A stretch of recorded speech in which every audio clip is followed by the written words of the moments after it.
6,000 kilometers away as the crow flies, there's the febrile world of business, New York and the USA. One international exchange in 3 takes place between the United States and the EU. Every day, nearly €2 billion on average move in one direction or the other. Together, these 2 economies represent about 50% of global GDP. Thousands of cargo ships like these here in the port of Antwerp make the crossing every year between the 2 continents. 100 million tons of goods arrive from the United States, 90% of which come by sea. In the other direction, the USA is the top destination for European exports. American and European leaders started to dream about a great transatlantic market. At the start of 2013, negotiations started for a transatlantic trade and investment partnership. Some believe that customs duties are an obstacle to free circulation. They are on average 2.2% in the USA and 3.3% in Europe. The first solution proposed to open up this great market is to remove them. According to a study for the European Commission, every family could save €545 per year thanks to this treaty. The European Union could gain a benefit of €119 billion per year from this partnership. For the United States, the figure talked about is $95 billion. Those are the official figures. But how do you define the recipe for an international treaty like this? First of all, you need negotiators.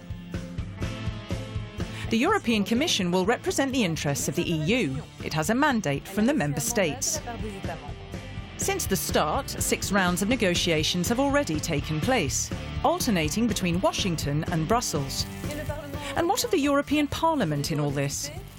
MEPs think that the content is a little vague. The transparency isn't sufficient, even though the EP is regularly consulted. Civil society and the business world are also listened to, but negotiations take place behind closed doors, so it's hard to know their content. We already know that customs duties could be removed. For the rest, there have been leaks as to the content of the mandate. In particular, harmonisation of legislation is said to be an issue, without, however, losing the social, environmental or data protection benefits, as well as many others obtained by Europeans.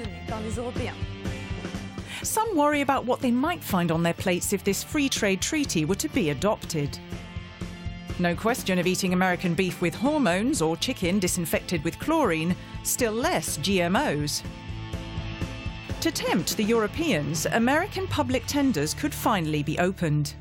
Bye-bye to the Buy American Act, which obliges American public bodies to buy American. Another new element in this treaty would be free trade in services, financial services and investments. But there could be a bitter taste in disputes between a company and a state over investments. A private system of arbitration could be put in place. The defenders of national sovereignty don't like that idea. Finally, when the negotiators have agreed on the recipe for this treaty, it will still have to appeal to MEPs and also member states. Without their approval, the treaty won't come into being. See you in 2015 to find out more.